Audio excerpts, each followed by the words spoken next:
Hi all, good evening. ಇದು ನನ್ನ Sunday mini vlog. ಇವತ್ತಿಂದ ನಾನು ವರಲಕ್ಷ್ಮಿ ಫೆಸ್ಟಿವಲ್ ಕ್ಲೀನಿಂಗ್ ಸ್ಟಾರ್ಟ್ ಮಾಡೋಣ ಅಂತಿದ್ದೀನಿ.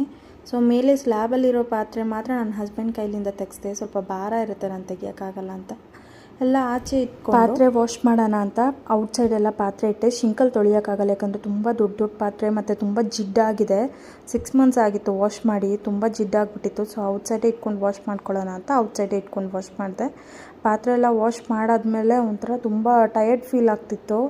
ಸೊ ಅದಕ್ಕೋಸ್ಕರ ಸ್ಟ್ರಾಂಗಾಗಿ ಒಂದು ಕಾಫಿ ಮಾಡ್ಕೊಳ್ಳೋಣ, ಎನರ್ಜಿ ಬೂಸ್ಟ್ ಮಾಡ್ಕೊಳ್ಳೋಣ ಅಂತ ಹೇಳಿಬಿಟ್ಟು ಪಾತ್ರೆ ಎಲ್ಲ ವಾಶ್ ಮಾಡ್ಕೊಳ್ಳೋಷ್ಟರಲ್ಲಿ ನೈಟ್ 8 o'clock ಆಗಿತ್ತು. ಫಸ್ಟು ಡಿನ್ನರ್ ಪ್ರಿಪೇರ್ ಮಾಡ್ಕೊಳ್ಳೋಣ ಅಂತ ಸಿಂಪಲ್ಲಾಗಿ ತಿಳಿ ಬೇಳೆ ಸಾರು, ಈರುಳ್ಳಿ ಬೋಂಡ ಪ್ರಿಪೇರ್ ಮಾಡಿಕೊಂಡೆ. ವಾಶ್ ಮಾಡಿದ ಪಾತ್ರೆ ಎಲ್ಲ ವೈಪ್ ಮಾಡಿಬಿಟ್ಟು ಎಲ್ಲ ಜೋಡಿಸಿಟ್ಕೊಂಡೆ. ನನ್ನ ಹಸ್ಬೆಂಡ್ ಬಂದಮೇಲೆ ಅವ್ರು ಹೆಲ್ಪ್ ಮಾಡ್ತಾರೆ ಮೇಲೆ ಸ್ಲ್ಯಾಬಲ್ಲಿ ಎತ್ತಿಡೋಕ್ಕೆ. ಇವತ್ತು ವ್ಲಾಗ್ ನಿಮ್ಗೆ ಇಷ್ಟ ಆಗಿದ್ರೆ ಪ್ಲೀಸ್ ಲೈಕ್ ಮಾಡಿ, ಶೇರ್ ಮಾಡಿ, ಸಬ್ಸ್ಕ್ರೈಬ್ ಮಾಡಿ ನನ್ನ ಚಾನಲ್ಗೆ. Thank you all for